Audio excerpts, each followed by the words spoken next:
ഞങ്ങൾക്ക് വേണ്ടി കാൽവരിയിൽ ചിന്തിയ അവിടുത്തെ അമൂല്യമായ തിരുരക്തത്തെ ഓർത്ത് ഞങ്ങൾ നന്ദി പറയുന്നു. ഞങ്ങളെയും ഞങ്ങളുടെ സഭാ അധികാരികളെയും മാതാപിതാക്കളെയും സഹോദരങ്ങളെയും ജീവിത പങ്കാളിയെയും മക്കളെയും അയൽവാസികളെയും ബന്ധുമിത്രാദികളെയും അങ്ങേ തിരുനിണത്താൽ കഴുകണമേ, വിശുദ്ധീകരിക്കണമേ. ഞങ്ങൾ പ്രാർത്ഥിക്കുമ്പോഴും ഞങ്ങൾ പ്രവർത്തിക്കുമ്പോഴും സംസാരിക്കുമ്പോഴും ഞങ്ങളുടെ യാത്രയിലും സംരക്ഷണത്താൽ അങ്ങ് ഞങ്ങളുടെ കൂടെ ഉണ്ടാകണമേ.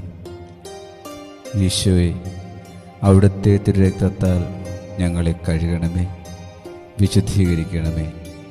ഞങ്ങളുടെ പാപങ്ങൾക്ക് വേണ്ടി കുരിശിൽ മരിച്ചവനും ആരാധനായോഗ്യനുമായ കർത്താവേ, അവിടുത്തെ തിരുക്കുരിശിനെ ഞങ്ങൾ ആരാധിക്കുന്നു, വാഴ്ത്തുന്നു, മഹത്വപ്പെടുത്തുന്നു.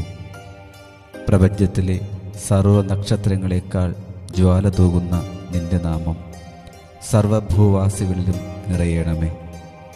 ലോകജനതയുടെ സാർവത്രികമായ സ്നേഹത്തിലും ബഹുമാനത്തിലും ആരാധനയ്ക്ക് യോഗ്യമായ വിശുദ്ധ കുരിശിയെ, ഞങ്ങളുടെ രക്ഷയും പ്രത്യാശയുമായ ദൈവത്തെ വഹിക്കുവാൻ നീ മാത്രം അർഹമായല്ലോ. അപമാനത്തിൻ്റെയും ദുഃഖത്തിൻ്റെയും ക്ലേശത്തിൻ്റെയും മരണത്തിൻ്റെയും അടയാളമായ കുരിശ്, നീ ആശ്വാസത്തിൻ്റെയും അഭിമാനത്തിൻ്റെയും ജീവൻ്റെയും ആഹ്ലാദത്തിൻ്റെയും പ്രതിരൂപമായി തീർന്നിരിക്കുന്നു.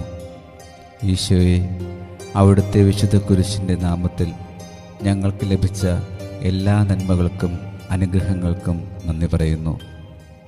ക്ലേശങ്ങളുടെയും സങ്കടങ്ങളുടെയും നിമിഷങ്ങളിൽ ഞങ്ങളിൽ നീ പ്രതീക്ഷയുടെയും ശക്തിയുടെയും പ്രതീകമായിരിക്കണമേ. അവിടുത്തെ നാമത്തിൽ ഉറച്ചു വിശ്വസിക്കുന്നതിനും അവിടുത്തെ മഹത്വം പ്രകീർത്തിക്കുന്നതിനും അവിടുത്തെ അനുഗ്രഹങ്ങൾക്കായി യാചിക്കുന്നതിനുമായി രക്ഷയുടെ സംഗീതമായ തിരുക്കുരിശിൽ അഭയം പ്രാപിക്കുന്നതിന് അനുഗ്രഹിക്കണമേ. ആമേൻ.